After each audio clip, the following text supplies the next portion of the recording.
There are other kinds of darkness in London besides the fog and the night, and the heart of this part of the city is the darkest of all. The darkness found in the Bijou Cinema. The flickering shop lights illuminate the hustle and bustle of the city, and sometimes they go out.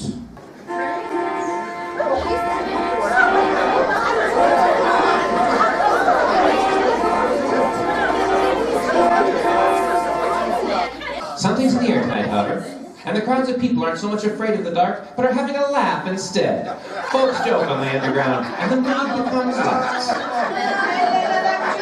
Our company, Why, almost the whole city's in the dark, madam. they're working on it now, sir. I'm It's sure an you. electric light and power company.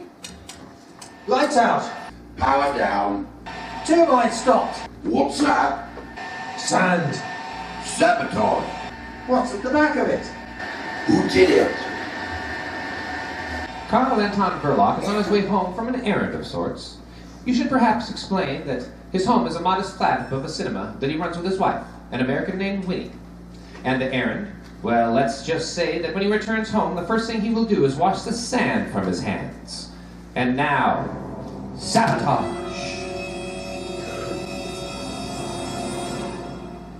We're in front of the Verloc's Bijou Cinema now, at the box office, where a crowd of patrons demand their money back.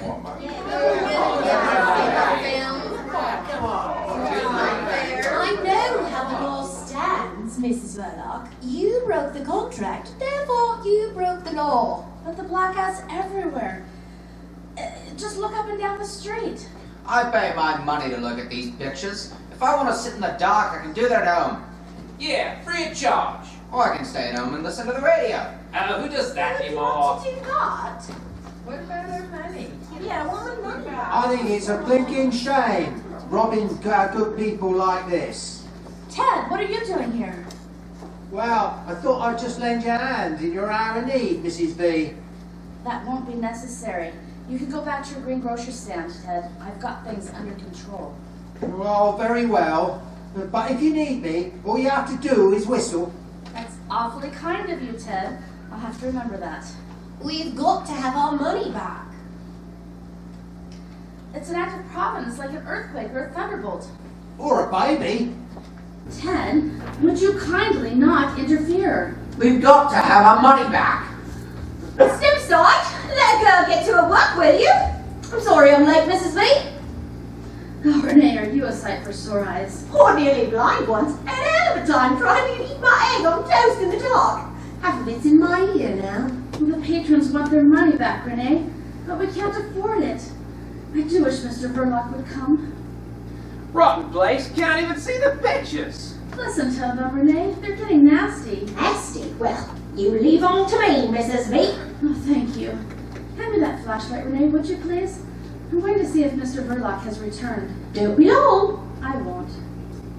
With the flashlight leading her on, Winnie makes her way through the dark cinema and into the living quarters she shares with her husband and younger brother Stevie. When she reaches her bedroom, she finds somebody's been sleeping in her bed. And he's still there. Have no fear, it's only her husband. Carl, when did you get home? I haven't been out. You weren't in 20 minutes ago when I called for you. I was asleep. Why are you shining that torch on me? Can't you switch on light or something? We can't. It failed. What? The fuse gone down? No, it's everywhere. In the streets and the trains. And the audience downstairs wants their money back. They're making a terrible row about it. Well, give it back. What? We can't possibly afford to do that. Yes, we can. You must be crazy, Carl. It'll clear us right out. You're always saying we can't cover expenses. That's all right. It doesn't pay to antagonize public. I've got some money coming in. Go on. Well, it's your decision. But if we're going to be generous, let's do it properly. Come out to the box office with me and make an official announcement. Oh, no. It's not worth all that fuss. They're used to you, Vinny. You make speech. Well, all right. But I still think you're crazy. We've got to have our money back. Got to have our money back. Returning to the box office, Winnie finds Ted commanding the crowd's attention. It's an act of God, I tell you. And what do you call an act of God? Your face for one, and you won't get your money back on that. What do you think you're doing, Ted? Oh, just lending you a hand, Mrs. Verloc. I thought thought I asked you not to interfere. Well, I've been delivering a little counter-attack. And look, they're on the run. Well, they can come right back. Listen, ladies and gentlemen, you're going to get your money back. Oh, no! Don't give in now, Mrs. Verloc. I'll stand by you. I prefer you go and stand by your apple cart. Ladies and gentlemen, I've been speaking with Mr. Verloc, and since you're all regular patrons and good friends, he's going to let you have your money back. Oh, no, there'll be no more money back. No, get on with you. Go on, get off. Please don't pay any attention to him. I tell you, you're crazy. I had it all fixed. Will you mind your own business? Of all the obstinate people. If you don't go away, I'll call the police. Oh, that's not right. Renee, start refunding the patrons their money. Let there be light. And there was. Well, thank you for your trouble, Ted. I'm sure you meant well. Oh, not at all. I like trouble, Mrs. B.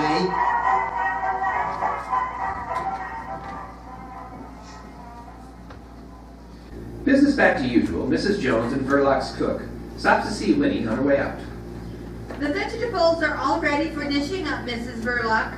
I've got to hurry home now because my husband's having trouble with his kidneys again, and I can't leave him alone for long. Your young brother's looking after them. What, the kidneys? No, the vegetables. Good night, Mrs. Jones. Same to you, Mrs. Verloc. In the kitchen, Winnie's younger brother Stevie helps prepare the dinner as best he can. Alas, he is better at making a mess than a meal. Oh no, I've done it again. Oh, Stevie, have you done all this by yourself? I tried. Oh, come on, don't be so modest. Sorry about the plate. Well, that's all right. Now take off my apron and wash your hands for dinner. Winnie and Stevie bring the rest of the dinner to the table where Mr. Verloc is waiting. Well, Carl, we didn't have to pay the audience back their money after all. How does that woman, Mrs. Jones, manage to make the cabbage brown? I'm always telling her you like things green. I'll make you a salad. Stevie, run next door to Ted and get a nice big head of lettuce. Long or round? I like long best. Whichever's freshest. And tell Ted to charge it to our account. We very nearly wouldn't have been able to afford lettuce if we paid the audience back. I don't see why you wanted to pay them back at all. Anything for quiet. I don't like attention being drawn to us in such a way. Ted, what are you doing here? Oh, good evening. Forgive me for butting in on your private affairs, but Stevie didn't seem to know whether you wanted a long, a round, a square, or an oblong lettuce. So I brought a selection. Oh, good evening, Mr. Verloc. So you came home just in time to see the trouble, eh? Me? I've been in since afternoon. But I could have sworn I saw you come home just about an hour ago. Well, you're wrong. I didn't know anything about it until Vinnie woke me, did I, Vinnie? No, Mr. Verloc was taking a nap when I found him. Oh, sorry. My mistake, I suppose. Well, good night, all. Good night, Ted. As the Verlocs begin their dinner, we follow Ted back through the cinema into the greengrocer, where he has a word with his boss. Mind if I pop off early tonight, Gov? Okay, Ted. Thank you. Good night. Ted takes the underground to Scotland Yard and goes to see Inspector Talbot, his real boss. You see, Ted is working undercover to keep an eye on Mr. Verloc. Ted fills Talbot in on the latest activities. I'm sure I saw Verloc return after the lights had gone out. But when I later challenged him, he said he hadn't been out at all. And his wife confirmed his story. Naturally, she would have, if she did it, same as being robbed in a crowd. One man treads on your toe, while you're arguing with him, his pal picks your pocket. I don't think she or her brother are mixed up in this thing. Well, can you prove that? Not yet. But it's the powers up the ladder that were our concern, aren't they? If Verloc's a puppet, who's pulling his strings? Well, they're the people that you and I will never catch. It's the men they employ that are all we're likely to get. You keep your eye on Verloc and don't be so quick as to rule out his wife or brother yet either. Hollingshead is at your disposal too. Let him shadow one and you shadow the other. Of course, sir. Very good. The next morning, Ted is at the greengrocer when Mr. Verloc emerges from the cinema. Good morning, Mr. Verloc. Where are you off to this fine morning? I'm off to pick up a new film for a weekend. Well, pick us a good one then. You know, one with plenty of intrigue, suspense and murders. All this love stuff makes me sick. The women like it though. Good day to you, Ted. Ted watches Mr. Verloc cross the street. Hollingshead, another Scotland Yard detective, is standing across the street. Ted gives him the signal to follow Mr. Verloc, who boards a bus without realizing he's being followed. Come now, Stevie, we haven't all day. Why, if it ain't Stevie and Mrs. Verloc. Hi, Ted. How's your green grocer? Oh, ripping and roaring. Always a market for greens and things, and cabbages and kings. Oh, Ted. Did you hear what he said, sister? Yes, Ted's a clever one, all right. Your fruit's our lunch today, Ted. Is that all? Well, how about a nice juicy steak with me? Well, what about it? I'm all for it. Good. Well, where shall we go? I'd like to go to Simpson's. My friend's uncle took him there once. Mind your manners, Stevie. Oh, don't be too hard, Mrs. B. Let's make it Simpsons. I won't take no for an answer. Very well, Ted. Oh boy, Simpsons! Now, Simpsons it is. Off we go.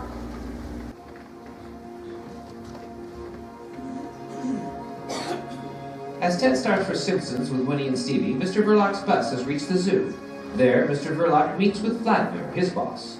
Hollingshead follows as closely as he dares.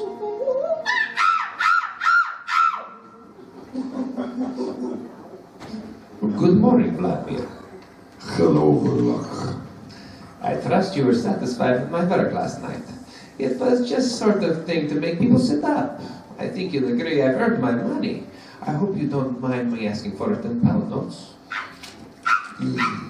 Obviously, you've been seeing today's newspapers, have you yet, Verloc? Or you wouldn't be so proud of yourself. Look at this headline. London laughs at blackout. When one sets out to put a fear of death into people, it is not helpful to make them laugh. We are not comedians. It's not my fault they're such fools. Londoners are not fools. They laughed because they realized what happened last night was laughable. They did right to laugh this time. What do you mean? You will be paid for your money when you have earned it. I don't follow. My dear Verloc, I once read Simon Piccadilly Circus calling it center of the world. I think you better pay visit there tomorrow and leave small parcel in cloakroom at underground station. What sort of parcel? Parcel of fireworks. Fireworks? No, I'm not interested in being connected with anything that means loss of life. You'll have to get somebody else. I won't touch it. Very well then, Verloc. You think you are so well off? You know I'm not. All right then. And if you are so fussy about doing it yourself, surely you can find someone to do it for you. Perhaps. Here is address on this slip of paper. Go and see man. He is very nice old gentleman, and he make very lovely fireworks. I'll try and see him. And don't forget tomorrow, busy day at Piccadilly Circus. Lots of people enjoying themselves out there, feeling safe and secure. You want me to come and report? Thanks, no. If you are successful, it will not be necessary. Tomorrow they must not laugh.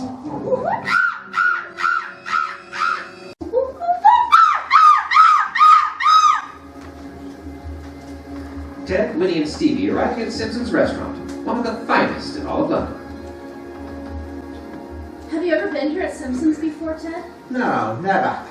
All this is very expensive, isn't it? Yeah, it looks like it, don't it? I've got a £1 note if you want it. No, it's all right. Now, Stevie, Setting aside the steak for a moment, we have here before us oysters, caviar, smoked salmon, fried, grilled or boiled sole, roast saddle of mutton, Kentish chicken pudding, and boiled silver I side. think Stevie'd like a nice poached egg and toast, and I'll have a mixed salad. What? A poached egg here at Simpson's? Why, that's enough to make the roast beef turn in its gravy. Waiter! May I take your order, sir? Yeah. Sirloin for three, please. Very good, sir. Right away. When did you come over from America, Mrs. Burlock? Oh, about a year ago. Business wasn't too good over there. That's funny. People used to go to the States because business wasn't too good over here. How are things here now? Not too good? Not terribly. I hadn't noticed you people turning people away. It's hard to make a one-man business pay these days, unless you ride a sideline. Does Mr. Verloc have a sideline? No, but we're quite satisfied with things as they are. Just what, one happy little family? Just one happy little family. Mr. Verloc's very kind to Stevie. And that means an awful lot to Stevie's sister. It means everything. Ah, now here we are. No fat for you as usual, sir? You haven't been in for a long time, but I don't forget. Do I look as though I don't like fat? What's the big idea? What idea? You said you'd never been here before, but that waiter obviously knew you. Come to think of it, there's a mystery about most people. What goes on in that cinema of yours after hours? Deeds of darkness. Does your husband go on mysterious journeys? He does, wearing false whiskers. Aha! That means there's another woman in his life. Oh, if only you knew him. What's the joke? Oh, he's the quietest, most harmless person you've ever met. I'm finished. What's for dessert? Oh, Stevie.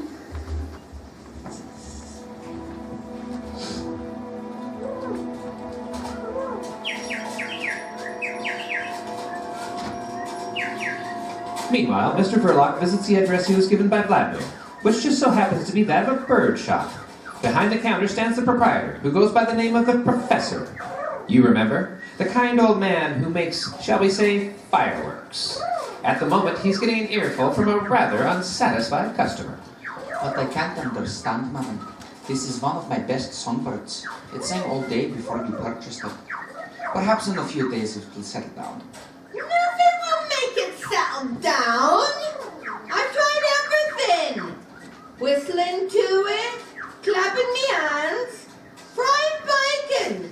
No use. It just sits there and makes me look silly. That's not the bird's fault, I assure you. Isn't it? Perhaps it's resting. Have you thought of that yet, madam? Resting me eye. I'll have me 2 and 9, please. And there's your bird back. I want a canary for company. Very well, madam. Here you are. Do come and call on us again. Well, we shall see about that, won't we? Goodbye. And how may I help you, sir? Are you the professor? Ah, yes. You want something from my other department, don't you? Yes, of course. This way. The professor leads Mr. Verloc into the back room. Let's see what I have for you in my cupboard here.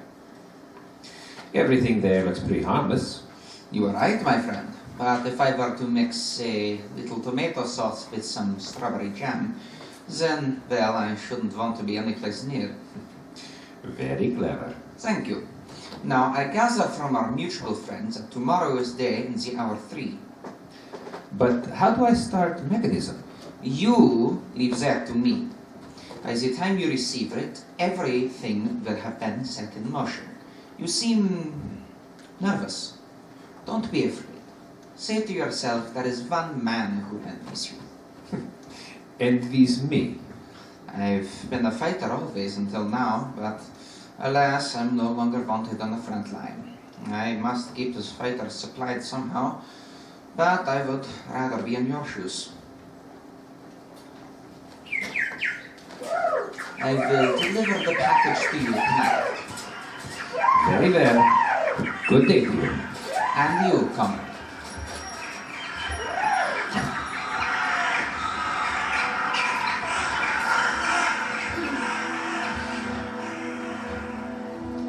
Following lunch with Winnie and Stevie, Ted returns to Scotland Yard to update Talbot on his progress. Well, what luck with Mrs. Verloc? She knows nothing, sir. Nothing at all. Well, what makes you think so? Well, she has a straight answer to everything. But what about Mr. Verloc? No, I'm not so certain. But if he's mixed up in this, he's certainly not giving himself away. Well, Hollins said it's been following him all day. Verloc went to the zoo, eventually by appointment, and met with a foreign individual. He then proceeded to a bird shop in Islington. A bird shop in Islington? Yes, doesn't mean much to me either. But Verloc had a lengthy discussion with the proprietor, so we'll keep on this lead. Oh, very good, sir. Where's Verloc now?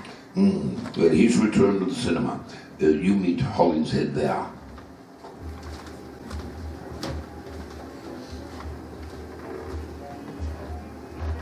So, Ted took you to Simpsons?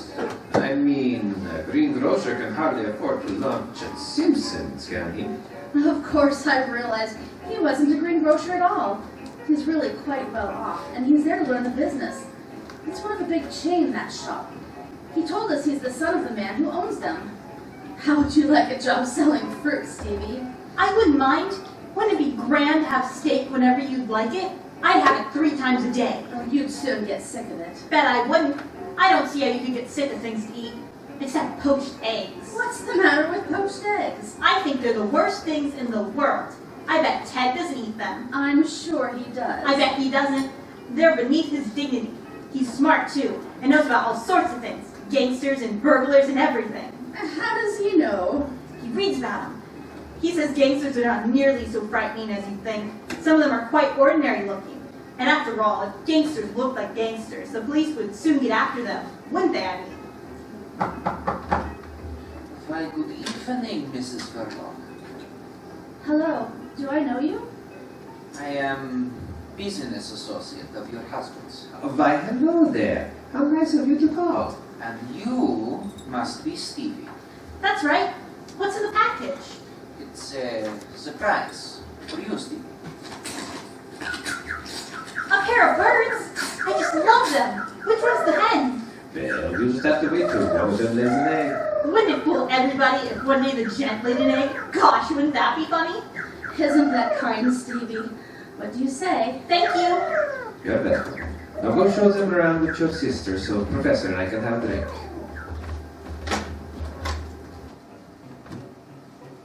In the bottom of the birdcage, which I have just presented to Stevie, is a trap drawer. Inside that drawer is a package already wrapped as parcel. I've made it to look like one of your film tins, something you'd be seen with regularly. A stroke of genius on my part, I do think. Yes, very clever.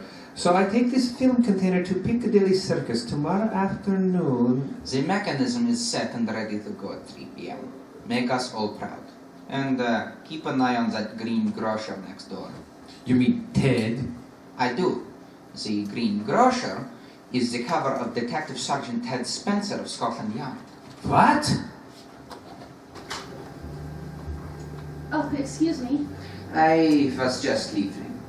Good evening. I'll let myself out. That was kind of you to give Stevie the birds. He just loves them. I was hoping that would be the case. You're terribly good to him. And I'm not to you? If you're good to him, you're good to me. You know that. Yes, I know. Now listen here. At Simpsons, when you had lunch with Ted, do you remember what he said to you? Did he ask you any questions about yourself? About me? None that I can think of. Why? I think he may be detective from Scotland Yard, that's why. What? Our Ted? Oh, don't make me laugh. Laugh if you'd like, but I'm taking this matter seriously. I'm going to have word with him right now. I just stopped by and he's off this afternoon. He's got eyes for you. I've seen it. Well, now we know why. It's information he's after. Well, then I shall have a word with him myself. Very well. Now listen, my dear. What are you doing tomorrow afternoon? What did you have in mind? A package. Films. I need them delivered. Just tell me where. Fine, I'll write it out. Oh, wait a moment. I'd forgotten. Renee's out in the country this weekend for her brother's wedding. And you know how busy we are at the Saturday matinees. Perhaps Stevie can make your delivery. Well, if you think so. Oh, he'll be happy to. I'll work it all out. As for now, I think a long bubble bath and early to bed for yours truly. It's a big day tomorrow. It certainly is. The next morning, Ted meets Winnie in the Bijou lobby. Well, forgive me for busting in like this. We're getting used to it, Ted. And I'm afraid we've nothing showing at this early hour. Well, I'm sorry, Mrs. Verloc, but I'm here on business. Yes, the business of spying on our family. Oh, Mrs. Verloc, there's nothing personal in all this. Isn't there? Oh, you had us fooled all right, trying to make Stevie and me think you were our friend. Do you think I enjoyed it? Listen, I asked to be taken off this job this morning. You can guess why. But it's not as easy as that. In my job, you have to do as you're told. What have you been told? If it's about the man who came here last night, he came here on business about the cinema. Well, that's just it. You've no idea what business they discussed. Whatever it was, I'm sure my husband hasn't done anything wrong. Oh, I do hope you're right. Why do you say it like that? Well, because we believe there's something going on here connected with sabotage. That blackout the other night, you remember? Well, my husband hasn't anything to do with sabotage. He told me that night he'd been in all evening. Well, that wasn't true. I saw him come back with my own 2 eyes. I don't believe it. No, you're making things very difficult for me, I'm afraid. I've got to ask you a lot of questions. I've told you before. He's the most harmless person in the whole world.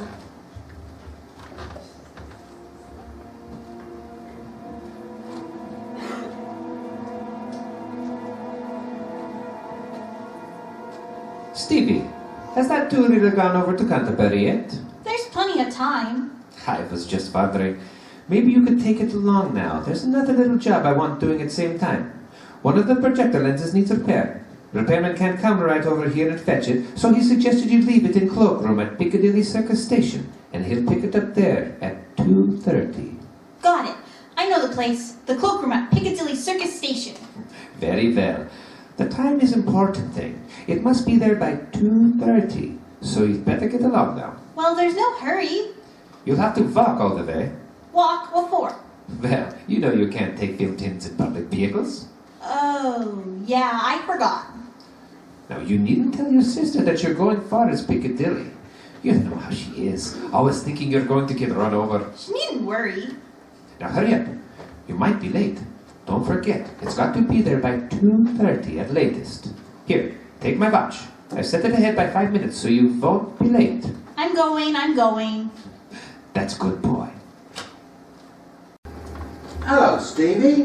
What have you got there? I'm taking a two-reeler over to the Canterbury. Bartholomew the Strangler. That sounds like a juicy one. Have you seen it? 14 times. Oh, you must be quite a wrench fighting from it. Have you learned all of Bartholomew's tricks by now? I'm still practicing fine points. Well, on your way, Bartholomew. So long. Careful of the crossing, Stevie. I can look after myself, can't I? Stevie, is Mr. Verloc in? Yes, I just left him. Goodbye, Stevie. So long. Now, if you don't mind, may I see your husband? Right this way.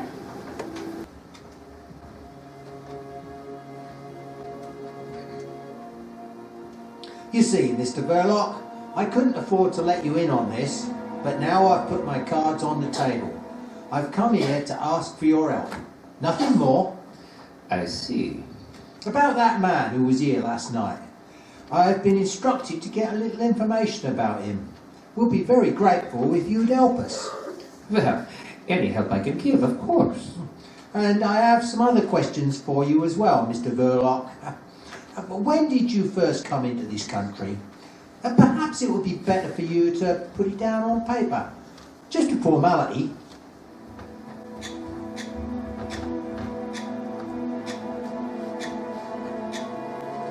At 2:15 on his way to Piccadilly Circus, Stevie found himself distracted by a street salesman. There's always someone in the street ready to steal your time and money. Ladies and gentlemen, may I have your attention, please? I want to ask you a question. What is it causes teeth to fall out? Decay is inevitable in all human organisms, but what if I was to tell you that decay can be instantaneously arrested? I have here in my hand a tube of the most remarkable preparation, Sabotage. 6 pence for the small tube and a shilling for the large tube containing 4 times as much.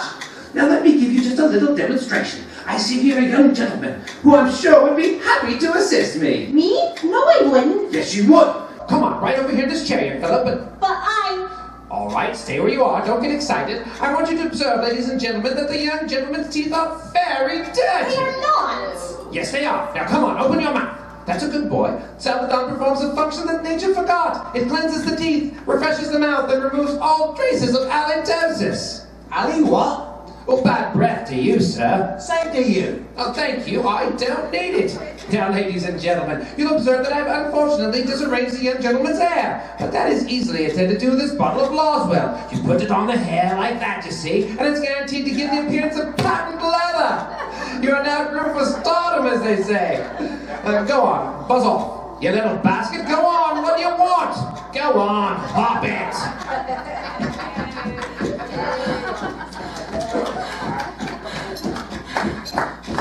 Time is the important thing. It must be there by 2:30. And where are you running to, young man? I have to make that bus across the square, officer. Nobody's crossing this square. Not right now. What's going on here? Don't you see how everybody's lined up in the street so nicely? It's a parade, son. Oh, boy! Yeah. Wait a minute, I don't have time for a parade.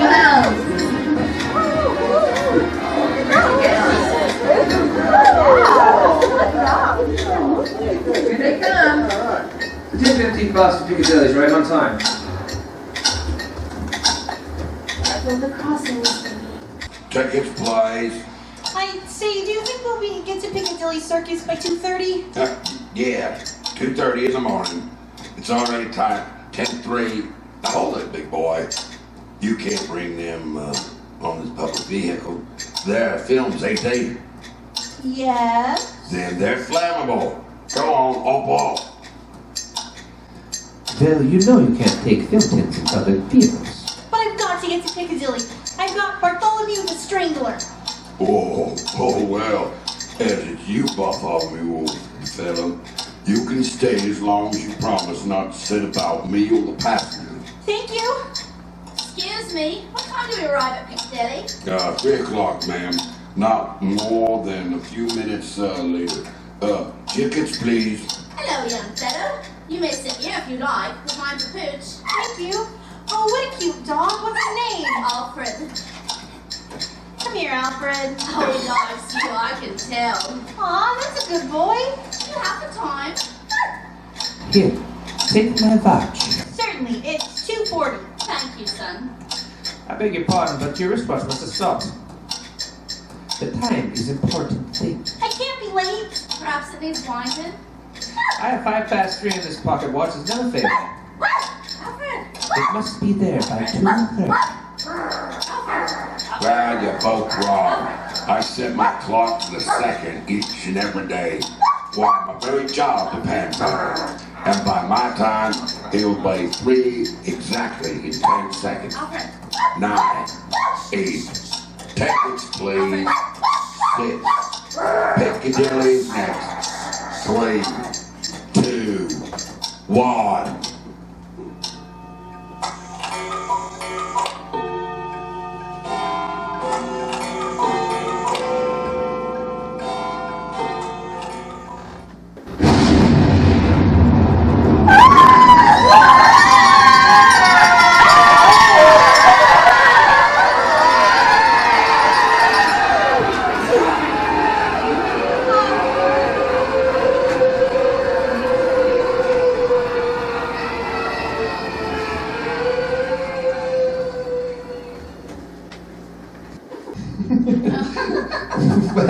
I hope that satisfied you that I'm no threat. How about that drink now? No, thanks. How about you let me use your telephone? By all means. Put me through to Superintendent Talbot, please. Spencer here, sir. What? A whole busload? No survivors? A whole busload of people was just blown up in the West End. How awful. I have to go.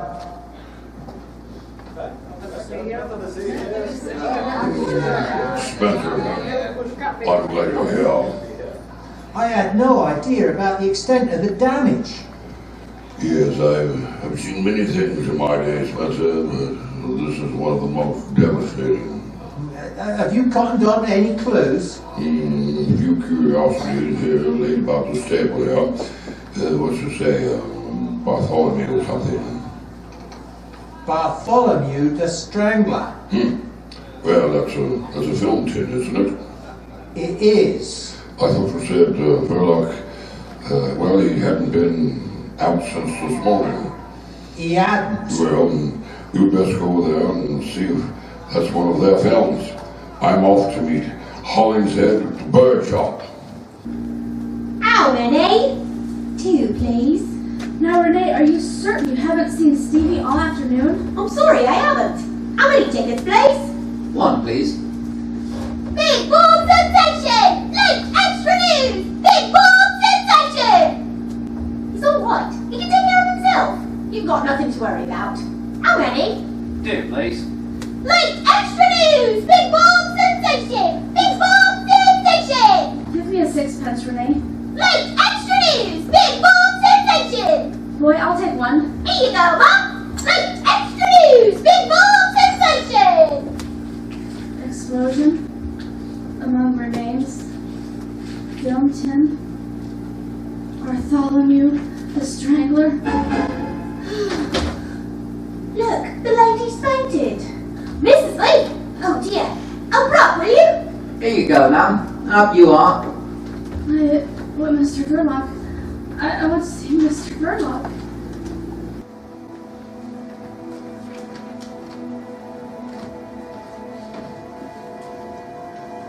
I didn't mean any harm to come to boy, Winnie. I know how you feel. You'll have to pull yourself together. Do you think I'd fix it so he'd be killed? No. But I tell you who did. Your Scotland Yard friend from next door. Ted. Blame him. I'd have carried the thing myself, but he was hanging around, watching, spying. I couldn't get away. Would you rather have lost me? Where are you going? Don't touch me.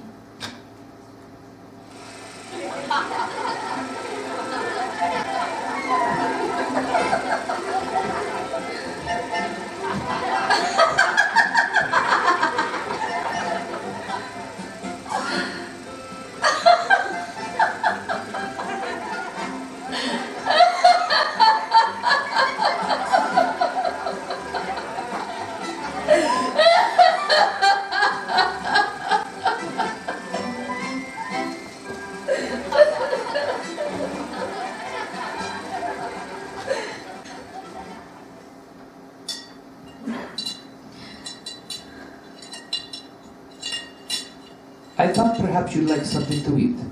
Look at the mess you've made. I'll clean up. No, I will. I started chopping salad if you'd... I'll do it. Hand me that knife.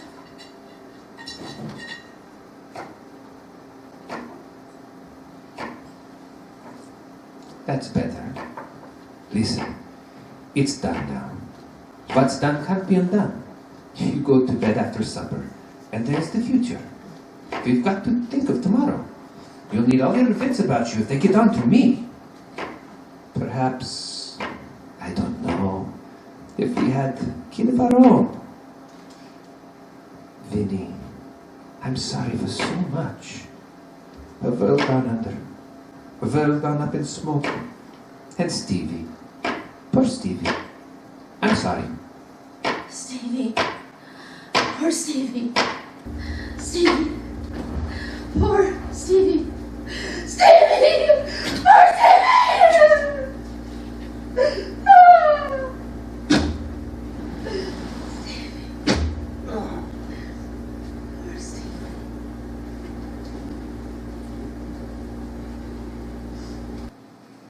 You've heard. Yes, Ted. I'm terribly sorry. I don't know what to say.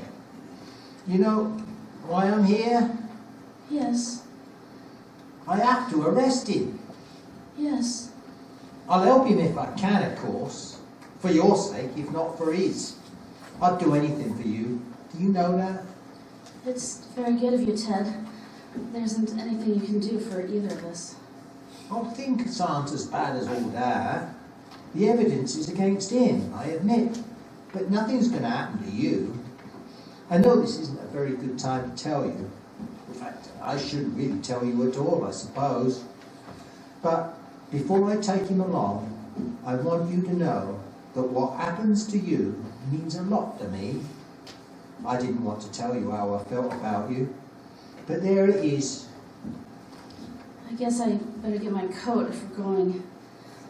I can't stop shivering. It's just inside. For God's sake, what happened? He was responsible. I'm responsible. It's all over and done with. Now we must go. Here's my coat. There, I feel warmer now. Let's go. Go where? Well, to the police, of course.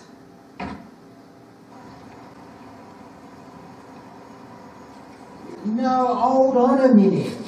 Just wait a minute. Listen to me. You can't go through with this. You're not guilty. I know it was an accident. Anyway, you only did the hangman's job for him. I know the facts, but no one else does. What chance would you stand with a judge and a jury? It doesn't matter. Are you telling me you've got nothing more to live for? Is that it? Look at me. Put your arms around me. Ted. We're going to get out of all of this. It's no good. I don't see how. Will anyone else try to get in that room? Mrs. Jones comes in at 8 in the morning. And you say we got no chance? We got 12 hours before anyone will find it. Ted! Oh, what now? Hello, Hollingshead. Inspector Talbot is coming from the yard. That man from the bird shop, the professor, is on his way here in a taxi. We're to arrest him in Verloc on arrival. Good work. Go see the woman in the box office. Her name is Renee. She'll show you in. Are you coming, Ted? In a minute. Oh, there's the bird man in his taxi now. Then you'd better hurry, hadn't you? And Talbot behind him. I'll be there in a minute. Right out, Ted. Now's our chance. You mustn't look as though you've been crying. Come along. As Ted attempts to lead Winnie to the underground station, Hollingshead follows the professor through the cinema and to the door of the Verloc home. Mr. Verloc? Mr. Verloc, it's the professor.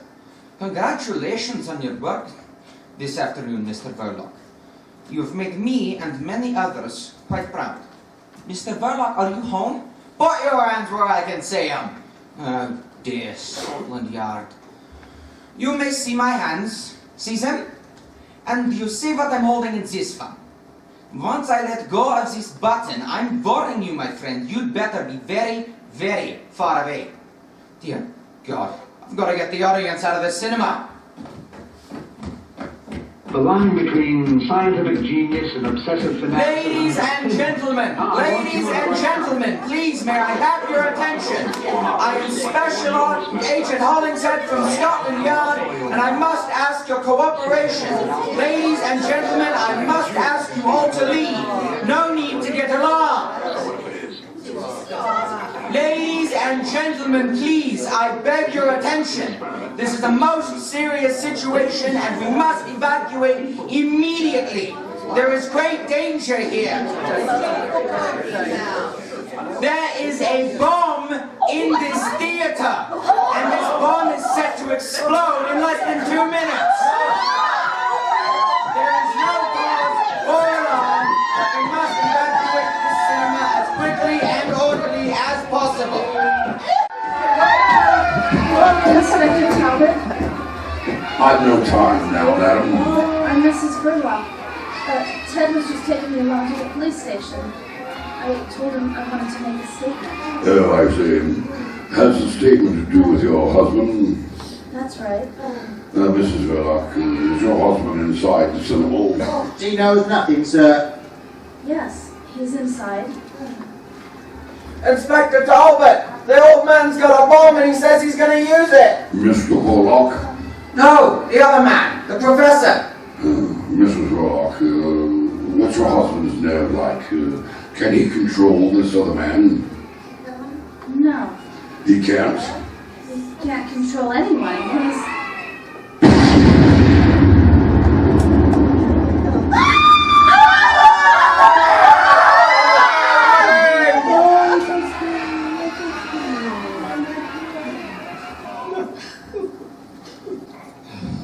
The roof's gone. The whole back of the place blown out. Most of the audience have been cleared, thank goodness, but Verloc... You know, I saw some things on the wall, but... Yes, is there enough here left to identify? I wouldn't say so, sir. Spencer, you better look after Mrs. Verloc. Her husband's dead. Blown to glory. You break it to her, and there'll be a few inquiries later. There's nothing against her so far as I can gather. Yes, sir. I am going to see her to the train station. Yes, you'll do that, and thank her for her help. Of course. Good night. Good night. That's queer. Is that girl psychic? She said that Verloc was dead. But did she say that before, or was it after? Well, I can't remember. Mrs. Verloc, well, will you look at them scurry away? Now that's what I call a lady vanishing. Undoubtedly never to be seen again in these parts, I suppose. Inspector Talbot! Yes, I'm coming.